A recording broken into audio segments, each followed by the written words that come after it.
Hello and welcome to week 3 on here of my 16/8 films, but I've been on it for 5 weeks.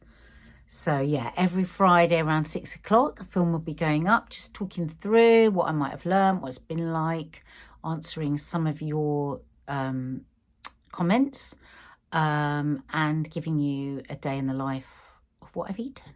So go back 2 episodes and watch the last 2 episodes if you haven't already, just to sort of catch up with what's been going on and why I started 16/8 and how it's been working for me. Yeah, another really good week. I had a couple of days where I wasn't fully 16/8 because I had a party and I had a lunch and I had, so there was 2 days where I just didn't, where I was probably more like 10-hour eating window instead of 8. But mostly I try and stick to it 7 days a week. But I think, like with everything, you just want to be flexible. Obviously, the more you do it, the better the weight loss. So first of all, I'm not a doctor. I'm not a health professional. I'm not anything except a TV presenter. So don't take advice from me. I'm just literally telling you how this works for me, and you can make up your own minds whether it's something you want to do your research on and try yourself. Yeah, it's not for me to advise.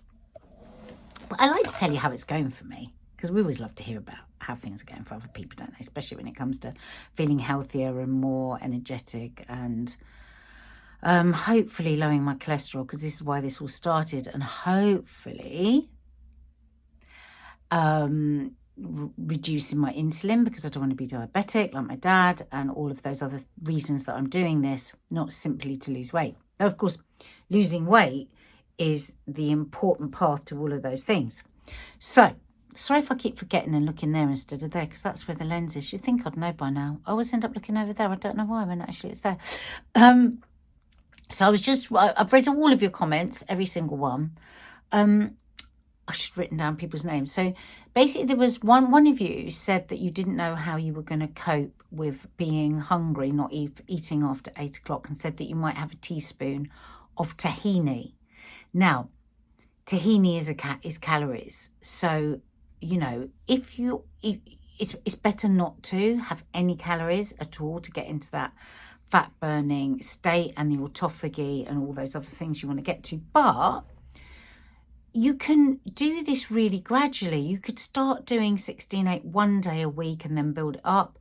Or you could start by doing 12 hours fast and 12-hour eating window, and then reduce it to 11 hours, 10 hours, 9 hours, 8 hours. You don't have to go full whack, because and you get your body used to it. Even before you start doing the fasting window, I've seen lots of, because I do watch a lot of other films, and there was a nutritionist recommending, if you've had a very high sugar, very high carb diet, you could, before you start fasting, just have maybe a week of reducing that down so it's not so difficult for you to fast. Because the more you do the 16/8 or whatever eating window you have, I find the less hungry you are. It's really strange. And I suppose that's because you're dealing with that sugar, you know, the sugar. I found it really difficult the first week, because I've been just pure carbs and sugar like all day long. Somebody else said that was beating themselves over the head because they hadn't done it. I'm going to look over there again. You can tell me every time I go over there. Why are you looking at that? Yeah, somebody else was giving themselves a hard time because they hadn't done the full 7 days. You don't give. Do you know what? This way of eating isn't a diet that you go on and then you come off. This is like for the rest of your life. And if life dictates sometimes, like it has a couple of days for me this week, that your eating window's a bit long, it doesn't matter.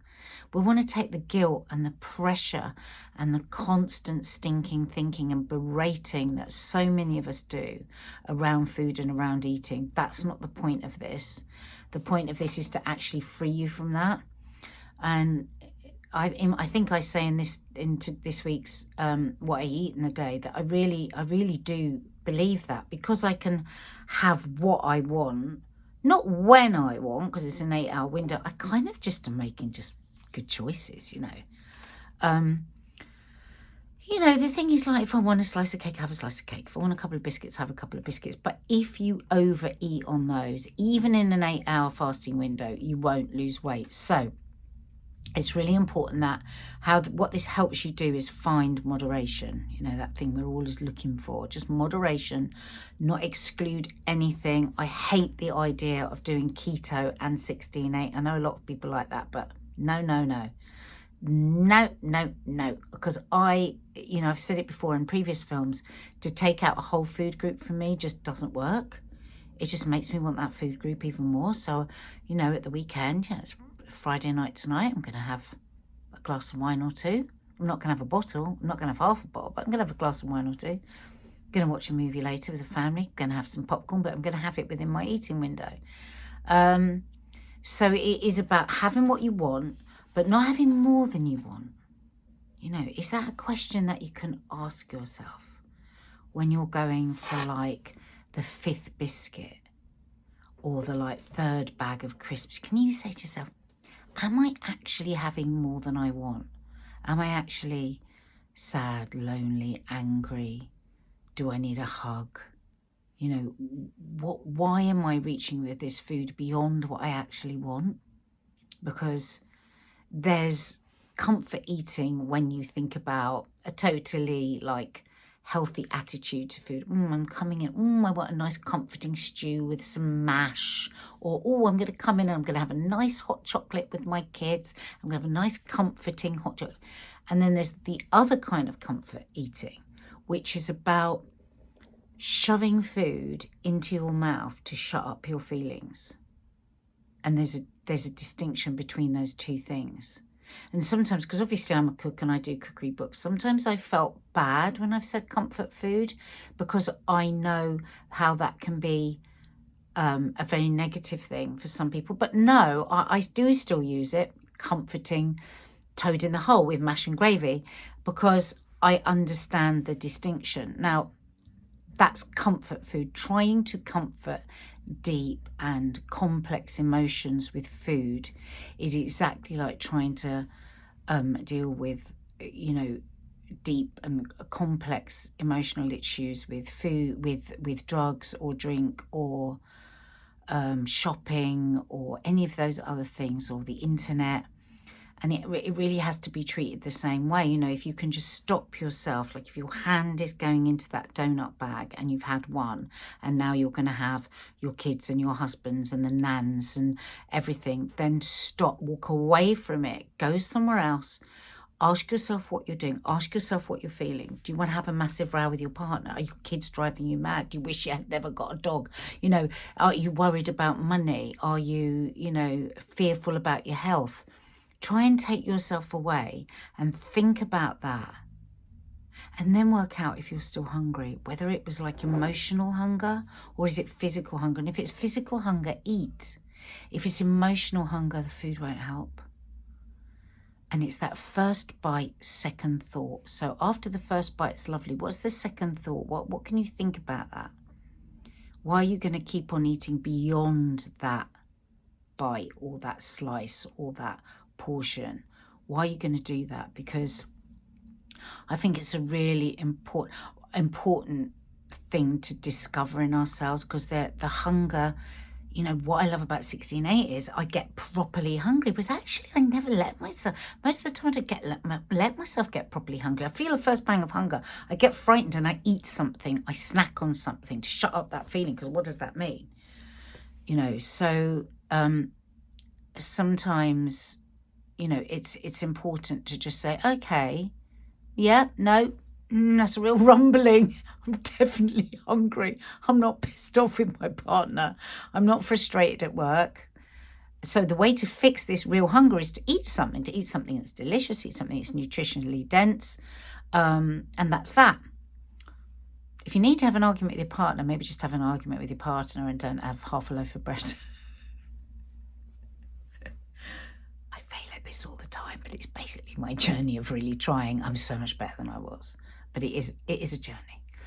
So anyway, here is This is really weird. My eyes going over here. Somebody said to me, Nadia, you've got to start looking at the lens, and it's over here.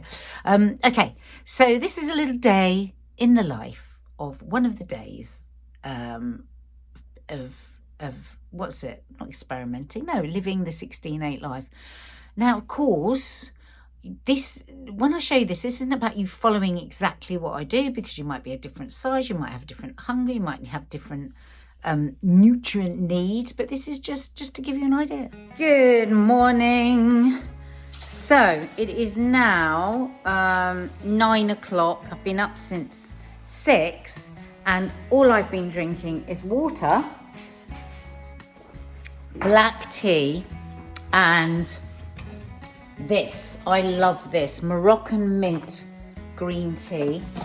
No sweeteners, no sugar, no milk, no calories, a clean fast. Now, the reason for that is this. In last week's film, when I was talking about the health benefits to fasting, autophagy, which is the process that happens in the body where basically dead cells are cleaned away, happens in the fasting state. So that's really not about me losing weight. That's about the health benefits side of it. Also, this 16 hours is when we are in the real fat burning state. I'm so feeling rather fantastic. So that's Mark over there starting off coffee and moaning. And this is my first calories of the day usually. So it's 10:30 today. And I've got a really nice frothy coffee. And the dogs are going. Yeah. Sorry about that. It was all kicking off. We had coffee moaning, we had the postman going. So I've had my milky coffee. And this is what's really nice. Now I'm into my eating window, my 8-hour eating window. I just kind of have what I want. I'm not having like skimmed milk and like, you know, just like a splash of milk. I had a lovely big mug of full fat milk. Mark had an oat milk. And yeah, so now I might have a bit of breakfast. What do you think? I'll show you what I'm having. So it's now about 11:30 and I'm having my first like food. So I've done 2 scrambled eggs, avocado. I've fried the mushrooms in a little olive oil. I've got Marmite on my toast. I've fried the mushrooms in a little olive oil, put some nice sea salt and pepper. And I love these seeded bagels. I've got one of those as well, toasted. Fitzgerald's multi-seed cereal bagels. I love them. Yeah. So I'm going to sit down and scoff the lot. Oh, also, I've got this stuff, which is a mixture of pumpkin seeds, Brazil nuts, walnuts and flaxseed. And I just sprinkle that on top of the eggs for a bit of extra power. So it's about an hour and a half after I had my egg and mushroom. And I'm having a lemon puff. Really nice. Really nice. Dina bought them for me. Retro lemon puffs. Because I can. I'm in my 8-hour window. And I want a biscuit. Come have one. So I've just been next door to see my parents. And for some reason I always get really hungry when I go to see my parents. Came back. And he's doing Joe Rick's weightlifting. Whereas I'm having a snack. Wholemeal pita bread, a half of one, with a great big dollop of peanut butter. Now wait for this. It is odd.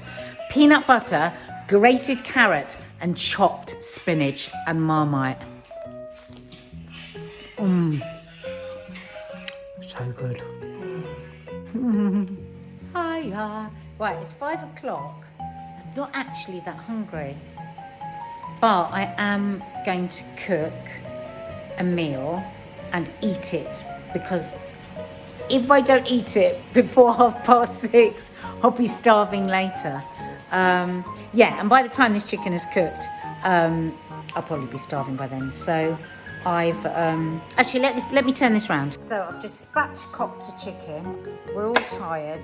We can't be arsed with doing loads of cooking. In here, I've got some olive oil, some oregano, some garlic, some lemon, and I'm just putting that all over my chicken. You could put paprika, you could put chili, you could even put curry powder if you fancy. Just brush a bit on the onions. So Mark is having a sweet potato. They're much better for you, but I hate them, so I'm having a proper potato. What I call a proper potato. I only like sweet potatoes when they're fried, do you know what I mean? So there we go. Just drizzle that last bit on. We want it quick and easy. This food diary is all about a busy working mama getting good food into me easily. So that's going into my oven, and that's going to take about an hour. So yeah, I think it's about 4:30 actually. So that's going to take about an hour. Shut that up. Which will be perfect because I probably will be hungry then, and then I'll have that. If I want a little dessert afterwards, I'll have one. But it's this strange thing with 16/8. Because I can have what I want, I mostly make good choices. Yeah, it's funny, isn't it? It's that old thing, if you're told you definitely can't have something, what do you always want? You want that something. Oh my God, busy day, absolutely knackered. Place is a tip, but I've got a lovely dinner. Do you want to see my dinner? It's 6 o'clock now, so that means I've got until 6:30 to eat it. But knowing me, I'll probably have finished it by 6:06, but here it is. So there's my roast chicken, jacket potato. I put a little bit of butter on the beans, the carrots, the broccoli, and I've got the roasted onions. Yum, yum. And guess what? I'm having the skin too. So, at 6:30, from now until 10:30 tomorrow, not another thing to eat, not a calorie, no milk in my tea, no nothing, just black tea and water. And do you know what? I'm quite pleased because I'm so full. I'm quite looking forward to my fasting window, which of course is my fat burning window. So whilst you were watching that, I was practicing looking over here. Yeah, that's kind of an average day for me. Don't forget the water. 2 litres at least, and it's a really good thing when if you are hungry to have some water. Yeah, and what I need to say to you is I still haven't done any weights, and most days I'm only hitting 8,000 on my steps. So hopefully next Friday I'm going to be able to say to you that I've looked at my watch and I've done 10,000 every day, because then I want to work up to 15,000 a day, and then that's so amazing for health, for blood pressure, for reducing sugar levels, for burning calories, all of that stuff, you know, really as we go up. So if you're doing the walking, just go really incrementally up, because you don't want to suddenly jump to loads of steps and then get plantar fascia or something like I've got. So just work up to it slowly. Yeah. All right. See you next week.